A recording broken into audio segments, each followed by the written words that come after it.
ভিডিওটিতে ক্লিক করার জন্য আপনাদেরকে জানাই অসংখ্য ধন্যবাদ। আপনারা দেখছেন আপনাদের প্রিয় YouTube channel West Bengal DA salary. এখানে আপনারা প্রত্যেকদিন সরকারি কর্মচারীদের ডিএ, বেতন বৃদ্ধি যোজনা, প্রকল্প, ছুটি, সরকারি আপডেট, সরকারি নোটিফিকেশান প্রত্যেক দিনের জন্য পাবেন, কেন্দ্র হোক বা রাজ্য হোক। যখনই নতুন আর্টিকেল বেরোয় বা যখনই নতুন নিউজ বেরোয় আপনাদেরকে কিন্তু ভিডিওর মাধ্যমে জানানো হয়। তাই চ্যানেলটিকে ফলো করবেন, চ্যানেলটিকে সাবস্ক্রাইব করে পাশে থাকা বেল আইকনটিতে প্রেস করে রাখতে ভুলবেন না। কপাল খুলল কেন্দ্রীয় সরকারি কর্মচারীদের, এবার 5% বাড়তে চলেছে ডিএ। সামনে এলো কিন্তু দিনক্ষণ।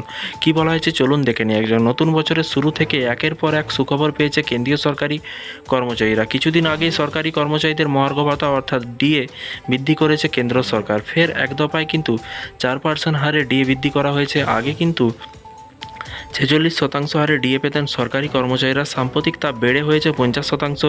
এ তো গেল, এবার কিন্তু ফের ডিএ বাড়ানোর সময় এসে গিয়েছে। নিয়ম মতো বছরে দুবার নিজের কর্মচারীদের ডিএ বৃদ্ধি করে কেন্দ্রীয় সরকার।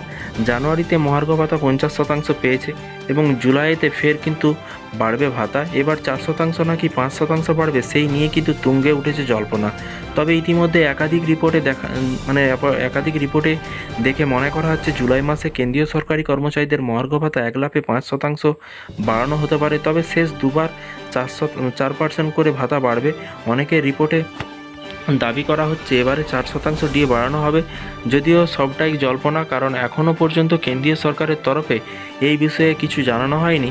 এবার যদি 4% ভাতা বৃদ্ধি করা হয় তাহলে কিন্তু কেন্দ্রীয় সরকারি কর্মচারীদের ডিএ গিয়ে কিন্তু পৌঁছবে টোটাল কিন্তু 54%। যদি 5% বৃদ্ধি করা হয় তাহলে প্রাপ্য মহার্ঘ ভাতার হার কিন্তু 50%। তবে জুলাই মাসেই যে এই ঘোষণা করা হবে তেমন সম্ভাবনা কম রয়েছে। সাধারণত অক্টোবর মাসে বা পুজোর আগেই দ্বিতীয় দফায় কিন্তু ডিএ বৃদ্ধি করে থাকে কেন্দ্র।